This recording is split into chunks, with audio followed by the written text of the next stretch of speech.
ಸ್ಯಾಂಡಲ್ವುಡ್ನಲ್ಲಿ ಇದೊಂದು ವಿನೂತನ ಪ್ರಯೋಗ ಅಂತಲೇ ಹೇಳ್ಬೋದು. ಕೊತ್ತಲವಾಡಿ ಟೈಟಲ್ಗಿಂತ ಇಂಟ್ರೆಸ್ಟಿಂಗ್ ಇರೋದು ಡೈರೆಕ್ಟರ್ ಹಾಗೂ ಪ್ರೊಡ್ಯೂಸರ್. ಡೈರೆಕ್ಟರ್ ಸೈಲೆಂಟ್ ಆದರೆ ಪ್ರೊಡ್ಯೂಸರ್ ಸಿಕ್ಕಾಪಟ್ಟೆ ವೈಲೆಂಟು. ಅದಕ್ಕೆ ಹೆಸರೇ ಪುಷ್ಪ ಅನ್ನೋವಂಥದ್ದು. ಜೊತೆಗೆ ನಮ್ಮೊಟ್ಟಿಗೆ ಡೈರೆಕ್ಟರ್ ಸರ್ ಇದ್ದಾರೆ ಇವತ್ತು, ಶ್ರೀರಾಜ್ ಅವರು. ಸೊ ಅವ್ರನ್ನೇ ಮಾತಾಡಿಸ್ತಾ ಹೋಗ್ತೀನಿ. ಕೊತ್ತಲವಾಡಿ ಅಂದರೆ ಏನು, ಟೈಟಲ್ ಹೇಗೆ ಬಂತು, ಜೊತೆಗೆ ಇದಕ್ಕೆ ಪ್ರೊಡ್ಯೂಸರ್ ಯಶ್ ತೈ ಅವರು ಹೇಗೆ ಆದರು ಅನ್ನೋವಂಥದ್ದು.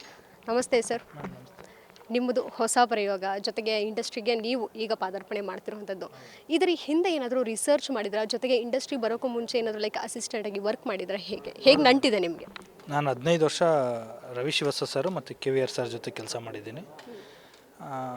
ಅದಾದಮೇಲೆ ನಾನು ಇಂಡಿಪೆಂಡೆಂಟ್ ರೈಟರಾಗಿ ಒಂದಷ್ಟು ಸಿನಿಮಾಗಳಿಗೆ ಡೈಲಾಗ್ಸು ಮತ್ತು ಸ್ಕ್ರೀನ್ ಪ್ಲೇ ಬರ್ಕೊಟ್ಟಿದ್ದೀನಿ.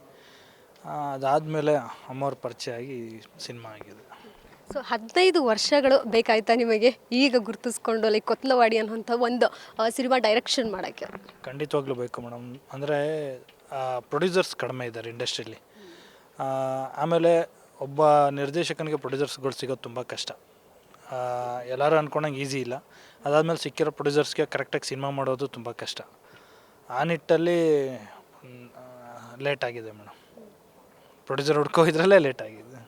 ಸೊ ನಾಯಕಿ ಈ ಆಯ್ಕೆ ಹೇಗೆ ಬಂತು? ನಿಮ್ಮ ಕತೆಗೆ ಇವ್ರನ್ನೇ ಇಟ್ಕೋಬೇಕು ಅಂತ ಲೈಕ್ ಮುಂಚೆನೇ ಸ್ಕ್ರಿಪ್ಟ್ ಪ್ರಿಪೇರ್ ಮಾಡಿದ್ರೆ, ಅಥವಾ ಸ್ಕ್ರಿಪ್ಟ್ ಪ್ರಿಪೇರ್ ಮಾಡಿದಾದ್ಮೇಲೆ ಪಾತ್ರಗಳು ನಿಮಗೆ ನೆನಪು ಬಂತು? ಮೇಡಮ್, ಒಂದು ಕತೆ ಬರೀಬೇಕಾದ್ರೆ ಫಸ್ಟ್ ಒಬ್ಬ ನಾಯಕ ನಟ ಮೈಂಡಿಗೆ ಬರಬೇಕು. ಸೊ ಮೈಂಡಿಗೆ ಬಂದಾಗ ನನಗೆ ಪೃಥ್ವಿ ಅಂಬರ್ ಸರ್ ಮೈಂಡಲ್ಲಿದ್ದರು. ಆ ಕತೆ ಇಟ್ಕೊಂಡು ಇನ್ನು ಮಿಕ್ಕಿದ ಕ್ಯಾರೆಕ್ಟರ್ ಎಲ್ಲ ಬರ್ಕೊಂಡೋದ್ವಿ. ಅದಾದಮೇಲೆ ಪಾತ್ರಗಳ ಆಯ್ಕೆ ಮಾಡಿಕೊಂಡೆ. ಸೊ ವೇದಿಕೆ ಮೇಲೆ ನೋಡ್ತಿದ್ವಿ, ಪುಷ್ಪಾ ಮೇಡಮ್ ಅವರು ಸಿಕ್ಕಾಪಟ್ಟೆ ಪಂಚಿಂಗ್ ಡೈಲಾಗ್ ಎಲ್ಲ ಹೇಳ್ತಿದ್ರು. ಸೆಟ್ಟಲ್ಲಿ ಅಂತೂ ಅವರು ಒಂದಿನೂ ವಿಸಿಟ್ ಮಾಡಿಲ್ವಾ? ಹೇಗೆ ಬಂದಿದ್ರಾ? ಹೇಗೆ ನಡೀತಾ ಇದೆ ಶೂಟಿಂಗ್ ಅನ್ನೋ ಅಂಥದ್ದು ಹೇಗೆ ಗಮನಿಸ್ತಿದ್ರು ಅವರೆಲ್ಲ? ಇಲ್ಲ ಮ್ಯಾಮ್, ಅವ್ರು ಶೂಟಿಂಗ್ ಸ್ಪಾಟ್ಗೆಲ್ಲ ಏನೂ ಬಂದಿಲ್ಲ. ಸೊ ಏನಂದರೆ ಅವ್ರಿಗೆ ಡೈಲಿ ಅಪ್ಡೇಟ್ಸ್ ಹೋಗೋದು, ಏನಾಗುತ್ತೆ ಏನು, ನಾವು ಒಂದು ಏನು ಹೆಜ್ಜೆ ಇಡ್ತೀವಿ ಅಂದರೆ ಅವ್ರ ಅಪ್ರೂವಲ್ ತೊಗೊಂಡೆ ಮುಂದೆ ಹೆಜ್ಜೆ ಇಡ್ತಾ ಇದ್ದಿದ್ದು. ಸೊ ಈ ಬಜೆಟ್ ಲೆಕ್ಕಾಚಾರ ವಿಚಾರದಲ್ಲಿ ಎಷ್ಟು ಸೂಕ್ಷ್ಮ ಇದ್ದಾರೆ ಅವರು? ನೀವೇ ಕೇಳಿದ್ರಲ್ಲ ಮೇಡಮ್, ಅದೇ ಅಮ್ಮನೇ ಮಾತಾಡಿದ್ದಾರೆ. ಇನ್ನು ಪ್ರತಿಯೊಂದು ನಾವು ಅಪ್ಡೇಟ್ ಕೊಡಬೇಕು. ಹೇಗೆ ಅಂತ ಯಾವ ಥರ ಲೆಕ್ಕಾಚಾರ? ಇಲ್ಲ ಮ್ಯಾಮ್, ಸಿನಿಮಾದೊಂದು ಬೇರೆಯೇ ಏನಂತಾರೆ, ಸಿನಿಮಾದ ಲೆಕ್ಕಾಚಾರ ಬೇರೆ ಇರುತ್ತೆ. ಅದನ್ನು ನಿಮಗೆ ಇವಾಗ ₹1 ಖರ್ಚು ಮಾಡಿ ₹1 ಮಾಡಿದ್ವಿ ಅಂತ ಹೇಳಕ್ಕೆ ಒಂದು ದಿನ ಕೂತ್ಕೊಂಡು ಎಲ್ಲನೂ ನೀಟಾಗಿ ಇದಕ್ಕಾಗುತ್ತೆ. ನಾಳೆ ಅಂದರೆ ಈಗ ನೆಕ್ಸ್ಟ್ ವೀಕ್ ನಾನು ಶೂಟ್ಗೆ ಹೋಗ್ತೀನಿ ಅಂದರೆ ಏನೇನು ಆಗುತ್ತೆ ಅಂತ ನಾನು ಅದು ಲೆಕ್ಕಾಚಾರ ಕೊಡಲೇಬೇಕು. ಆ ಥರ ನಿಟ್ಟೆಲ್ಲ ಪ್ಲಾನ್ ಮಾಡ್ಕೊಂಡೆ ಹೋಗ್ತಾ ಇದ್ವಿ ಮ್ಯಾಮ್. ಸೊ ಈ ಸಂಭಾವನೆ ವಿಚಾರದಲ್ಲೂ ಏನಾದರೂ ಅದನ್ನು ಲೆಕ್ಕಕ್ಕೆ ಇಟ್ಕೊಂಡು ಬಜೆಟಲ್ಲಿ ಇದು ಮಾಡಿದ್ರೆ ಹೇಗೆ ಅಂತ? ಮೇಡಮ್, ಅದೆಲ್ಲ ಈಗೇನು ಮಾತಾಡೋದು ಬೇಡ, ಥ್ಯಾಂಕ್ ಯು. ಓಕೆ. ಜೊತೆಗೆ ಈ ಸಿನಿಮಾದ ಕಾನ್ಸೆಪ್ಟ್ ಇರಬಹುದು, ಕತೆ ಇರ್ಬೋದು, ಹೇಗೆ ರೀಚ್ ಆಯಿತು ನಿರ್ಮಾಪಕಿ ಪುಷ್ಪ ಅವರಿಗೆ? ಹೇಗೆ ತೊಗೊಂಡು ಹೋದ್ರಿ ಕತೆನ? ಯಾವ ರೀತಿ ಎಳೆಯಾಗಿ ಅವ್ರು ಕನ್ವಿನ್ಸ್ ಆಗೋ ರೀತಿನಲ್ಲಿ ಹೇಳಿದ್ರು? ಅಂದರೆ ಕತೆ ನೈಜತೆ ಇರೋದ್ರಿಂದ ಅಮ್ಮ ನೈಜವಾಗಿ ಕೆಲವೊಂದನ್ನು ನೋಡಿರ್ತಾರೆ, ಕೇಳಿರ್ತಾರೆ. ಅವ್ರ ಎಕ್ಸ್ಪೀರಿಯೆನ್ಸಲ್ಲಿ ನಾವೇನೂ ಇಲ್ಲ. ನೀವು ಅವರು ಕತೆ ಆಯ್ಕೆ ಕೇಳಿ ಅವರು ತುಂಬ ನಾಲೆಡ್ಜ್ ಇದೆ.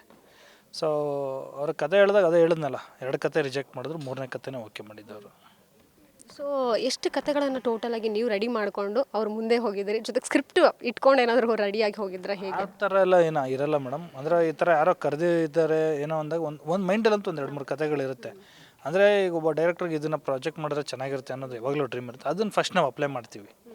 ಇಲ್ಲ ಅದು ಆಗಲ್ಲ ಅಂದಾಗ ಬೇರೆ ಏನೋ ಪ್ರಯತ್ನ ಮಾಡಲೇಬೇಕು. ಹಂಗಂತ ನಾನು ರಿಜೆಕ್ಟ್ ಆಯ್ತಾ ಇದ್ದೀನಿ ಅಂತಿದ್ದಂಗೆ ಎಲ್ಲೋ ನಾವು ಹಿಂದಕ್ಕೆ ಹೋಗ್ತಾ ಇದ್ದೀವ ಅಥವಾ ಮೋಸ್ಟ್ಲಿ ಮಾಡ್ತೀವ ಇಲ್ವಾ ಅನ್ನೋ ಆ ಥರ ಏನಿಲ್ಲ. ಪ್ರಯತ್ನ ಅಂತೂ ಮಾಡ್ತಾ ಇರಬೇಕು. ಆ ಪ್ರಯತ್ನದಲ್ಲೇ ನಮಗೇನೋ ಹೊಸತನ ಸಿಗುತ್ತೆ ಮೇಡಮ್. ನಿರ್ದೇಶಕರಿಗೆ ಮೊದಲನೇ ಸಿನಿಮಾ ತುಂಬ ಇಂಪಾರ್ಟೆಂಟ್ ಆಗುತ್ತೆ. ಅದರಲ್ಲೂ ಬ್ಯಾನರ್, ಈಗ ನೀವು ಬರ್ತಿರೋವಂಥದ್ದು ಬೂಮ್ ಬ್ಯಾನರ್. ಒಟ್ಟಿನಲ್ಲಿ PA ಅನ್ನೋವಂಥ ಪ್ರೊಡಕ್ಷನ್ ಇದು ಹೆಸರು ಕೇಳಿದ್ರೆ ಎಲ್ಲರೂ ಈಗ ತಿರುಗಿ ನೋಡೋವಂಥದ್ದು. ಸೊ ನಿಮಗೆ ಇದು ಹೆಂಗೆ ಕನೆಕ್ಟ್ ಆಯಿತು ಅನ್ನೋವಂಥದ್ದು ಒಂದು ಫಸ್ಟ್ ಎಲ್ಲಿ ಮೀಟ್ ಮಾಡಿದ್ರಿ ಈ ಪುಷ್ಪ ಅವ್ರನ್ನ? ಮ್ಯಾಮ್, ಇಲ್ಲ, ಅಮ್ಮ ನನಗೆ ಕಾಂಟ್ಯಾಕ್ಟಲ್ಲಿದ್ದರು. ಒಂದಿನ ಫೋನ್ ಮಾಡಿ ಕರೆದ್ರು ಮ್ಯಾಮ್, ಸಿನಿಮಾ ಬಾಪ ಯಾವ್ದಾದ್ರು ಕತೆ ಇದ್ರೆ ಹೇಳು ಅಂತ. ಹಂಗೆ ಆ ಥರನೇ ಆಗಿದ್ದು. ಅಂದರೆ ನಾವೇನು ಪರ್ಟಿಕ್ಯುಲರಾಗಿ ಅಮ್ಮ ಪ್ರೊಡಕ್ಷನ್ ಮಾಡಿ ಅಥವಾ ಅಮ್ಮ ಈ ಥರ ಮಾಡಿ ನಾನು ನೀನು ಡೈರೆಕ್ಷನ್ ಆ ಥರ ಎಲ್ಲ ಏನೂ ಇರಲ್ಲ ಮ್ಯಾಮ್. ಸೊ ನಮ್ಮ ಕೆಲಸ ಅವರು ಗಮನಿಸಿರ್ತಾರೆ. ಸೊ ಆ ನಿಟ್ಟಲ್ಲೇ ನನಗೆ ಅವಕಾಶ ಕೊಟ್ಟಿದ್ದಾರೆ. ಸೊ ಮುಂದಿನ ದಿನಗಳಲ್ಲಿ ಯಾವ ರೀತಿ ಎಕ್ಸ್ಪೆಕ್ಟ್ ಮಾಡ್ಬೋದು ನಿಮ್ಮ ಸಿನಿಮಾ ಅಪ್ಡೇಟ್ಸ್ನ? ನಾವು ಏನಾದರೂ ಲೈಕ್ ಮಾರ್ಕೆಟಿಂಗ್ ಸ್ಟ್ರಾಟಜಿ ಮಾಡೋದ್ರಲ್ಲಿ ಎತ್ತಿದ ಕೈಯ ಪುಷ್ಪ ಅವರು? ಆ ಥರ ಏನಿಲ್ಲ ಮ್ಯಾಮ್. ನಮಗೆ ಸಿನಿಮಾ ಮಾತಾಡ್ಬೇಕು ಯಾವಾಗಲೂ. ವ್ಯಕ್ತಿಗಳು ಮಾತಾಡಿದ್ರೆ ಏನೂ ಪ್ರಯೋಜನ ಇಲ್ಲ. ಇವಾಗ ನಾನು ನೀವು ಏನೇ ಹೇಳಿದ್ರು ಆಡಿಯನ್ಸು ಬುದ್ಧಿವಂತರಿದ್ದಾರೆ, ನೋಡ್ತಾರೆ. ಥಿಯೇಟ್ರಿಗೆ ಬಂದರೆ 100% ಅವರು ಇಷ್ಟ ಆಗೋ ಥರನೇ ನಾವು ಸಿನಿಮಾ ಮಾಡಬೇಕು. ಆ ನಿಟ್ಟಲ್ಲೇ ಕೆಲಸ ಮಾಡಿದ್ದೀವಿ ಮೇಡಮ್. ಈಗ ಟೀಸರ್ನಲ್ಲಿ ಮೊದಲ ಫಸ್ಟ್ 5 ಸೆಕೆಂಡ್ಸ್ ಮಾತ್ರ ಒಂದು ಡೈಲಾಗ್ ಬಂತು. ಅದಾದಮೇಲೆ ಮ್ಯೂಸಿಕ್ ಇತ್ತು, ಸೀನ್ಗಳನ್ನು ನೀವು ತೋರಿಸ್ತಾ ಹೋದ್ರಿ, ಒಂದು ಡೈಲಾಗ್ ಕೂಡ ಇರಲಿಲ್ಲ. ಅಂದರೆ ಸಿನಿಮಾ ಮಾತಾಡಬೇಕು ಅನ್ನೋ ರೀತಿನ ಹೇಗೆ? ಆಬ್ವಿಯಸ್ಲಿ ಮೇಡಮ್, ಹೌದು. ಅಂದರೆ ಇವಾಗ ಏನಾಗುತ್ತೆ, ನಿಮಗೆ ಅದು ರೆಗ್ಯುಲರ್ ಪ್ಯಾಟ್ರನ್ ಆಗುತ್ತೆ. ಸಿನಿಮಾನ ಡೈಲಾಗ್ಸ್ ಹಾಕೋದು ಅದು ಇದು ಮುಂದೆ ನಿಮ್ಗೆ ಟೀಸರಲ್ಲಿ ಅದೆಲ್ಲ ಬರುತ್ತೆ. ನಿಮಗೆ ವಿಜುವಲ್ ಕ್ವಾಲಿಟಿ ಪ್ಲಸ್ ಕಂಟೆಂಟ್ ಏನಿದೆ ಅನ್ನೋದು ಒಂದು ರೀಚ್ ಮಾಡಬೇಕಿತ್ತು, ಅದೇ ನನ್ನ ಥಾಟ್ ಆಗಿತ್ತು. ಸರ್ ಯಾವ್ಯಾವ ಲೊಕೇಶನಲ್ಲಿ ಮಾಡಿದ್ರಿ, ಜೊತೆಗೆ VFX ಅನ್ನೋವಂಥದ್ದು ಎಷ್ಟು ಬಳಸಿದ್ದೀರಾ? ಮೇಡಮ್ ಎಲ್ಲ ರಿಯಲ್ ಲೊಕೇಶನ್ಸೇ. ನಾವು VFX ಕಡಿಮೆ ಮೇಡಮ್. ಸೊ ಹಂಗಾಗಿ ಎಲ್ಲೂ ನಾವು ಇದು ಮಾಡಿಲ್ಲ ಮೇಡಮ್, ಎಲ್ಲ ರಿಯಲ್ ಲೊಕೇಶನ್ಸ್. VFX ಎಲ್ಲ ಏನು ಯೂಸ್ ಮಾಡಿಲ್ಲ. ನೀವು ನಿರ್ದೇಶಕರಾಗಿ ನಿಮಗೆ ಯಾವ ನಿರ್ದೇಶಕರು ಬಹಳ ಇಷ್ಟ ಆಗ್ತಾರೆ? ಅವರು ಮಾಡುವಂತಹ ಕತೆ ಇರಬಹುದು, ಯಾವ ಸಿನಿಮಾ ನಿಮಗೆ ತುಂಬ ಇಷ್ಟ, ಇನ್ಸ್ಪೈರ್ ಆಗಿರೋದು? ಮೇಡಮ್ ಕನ್ನಡದಲ್ಲೇ ಸುಮಾರು ಹಿರಿಯ ಡೈರೆಕ್ಟರ್ಸ್ ಎಲ್ಲ ಇದ್ದಾರೆ.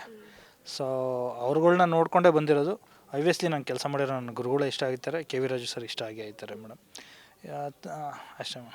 ಸೊ ಮುಂದಿನ ದಿನಗಳಲ್ಲಿ ನಿಮ್ಮನ್ನು ಯಾವ ರೀತಿ ನೀವು ನೋಡ್ಕೊಳ್ತಿದ್ದೀರಾ? ಏನಾದರೂ ಈ ಗೋಲ್ ಇಟ್ಕೊಂಡಿರ್ತಾರಲ್ವ, ಹೀಗೆ ನಾನು ಆಗಬೇಕು, ಇಷ್ಟು ವರ್ಷದಲ್ಲಿ ಇಷ್ಟು ಸಿನಿಮಾನ ಕೊಡಬೇಕು ಅಂತ. ಸೊ ನೀವು ಹೇಗೆ? ಇಲ್ಲ ಮೇಡಮ್, ಆ ಥರ ಎಲ್ಲ ಏನಿಲ್ಲ. ಬಂದಿರೋ ಪ್ರೊಡಕ್ಷನ್ ಹೌಸ್ಗೆ ನೀಟಾಗಿ ಒಳ್ಳೆ ಸಿನಿಮಾ ಮಾಡಬೇಕು, ಅದೊಂದೇ ತಾಟು ನಂದು. ಅದು ಬಿಟ್ಟರೆ ಬೇರೆ ಏನಿಲ್ಲ.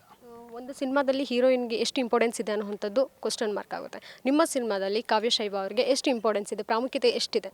ಮೇಡಮ್ ಅಂದರೆ ನಿಮ್ಗೆ ಹೆಂಗೆ ಹೇಳಲಿ, ಒಂದು ಸಿನಿಮಾ ಅಂದಾಗ ಹೀರೋಯಿನ್ ಪಾತ್ರಗಳು ಓದ ಪುಟ್ಟ ಬಂದ ಪುಟ್ಟ ಥರ ಇರುತ್ತೆ ಕೆಲವೊಂದು ಸಿನಿಮಾಗಳಲ್ಲಿ. ಅದೇನು ಇದು ನಾನು ಬ್ಲೇಮ್ ಮಾಡ್ತಾಯಿಲ್ಲ.